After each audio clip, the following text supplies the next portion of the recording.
Fans అభిమానం అనేది ఎక్కడికి వెళ్ళినా కానీ కటౌట్లు పెడతంలో కానీ కటౌట్లు తీసేయడంలో కానీ నెంబర్ 1లో ఓకేనా. కానీ ఇప్పుడు ఒక నిజాయితీ ఒక నిదానం ప్రధానం అనేది మొదలైంది పవన్ కళ్యాణ్ గారితో కానీ అందరితో.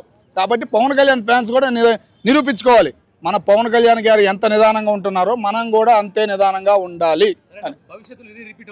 మళ్ళీ అవదన్న మళ్ళీ అవదు. ఈ దెబ్బ ఎట్లా ఉండిద్దంటే ఒక రకంగా ఉంటుంది.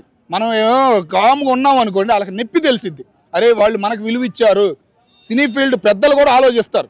అది అంటే ఇప్పుడు కాంతార 1కి ఆయన తెలుగులో మాట్లాడారు, ఇప్పుడు అడిగితేనేమో తెలుగు రాదని చెప్తున్నారు. ఇంకా అది నవ్వొచ్చింది అన్న. అప్పుడేం తెలుగు బ్రహ్మాండంగా మాట్లాడారు. మరి నేర్చుకున్నాడు వచ్చాడో ప్రిపేర్ అయ్యి వచ్చాడో తెలియదు, కానీ ఇక్కడ తెలుగు అనేప్పటికీ కొద్దిగా బాధ వేసింది ఆ విషయం కూడా. మరి తెలుగు సినిమాలు కాంతార సినిమా అలాగే కేజీఎఫ్ సినిమా ఇలాంటి సినిమాలు తెలుగు సినిమాలు కాదు, కానీ అక్కడికంటే ఇక్కడే ఎక్కువ పెట్టింది, ఇక్కడే ఎక్కువ ఆదరణ వచ్చింది, ఇక్కడే మనల్ని ఎక్కువ అభిమానించారు. మరి ఇంత అభిమానిస్తున్నప్పుడు వాళ్ళు మన సినిమాలు ఎందుకు అలా చేయడం?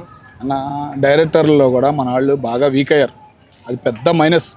దానివల్ల ఏంటంటే ఒక పక్క సినిమా బయట రాస్తుంది వచ్చినా కూడా మన వాళ్ళు అభిమానం చూపుతున్నారు. అదే ఇది ఫ్యాన్స్ రకంగా ఇట్లా వాతావరణం పేసుల విషయంగా వెళ్ళింది అనుకో మన వాళ్ళు అస్సలు తగ్గరు.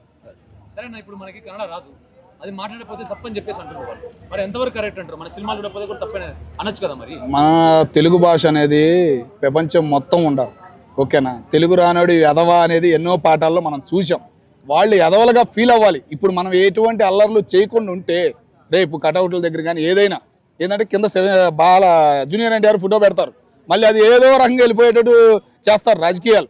కాబట్టి మన అభిమానులు కానీ పవన్ కళ్యాణ్ అభిమానులు కానీ కామ్గా ఉండడం చాలా చాలా మంచిది. చేయొద్దన్న. ఎందుకంటే మన పవన్ కళ్యాణ్ గారు కూడా మొన్న రీసెంట్గా చెప్పారు. కాబట్టి పవన్ కళ్యాణ్ నిజమైన అభిమాని చెయ్యడు, దాని జోలికి వెళ్ళడు.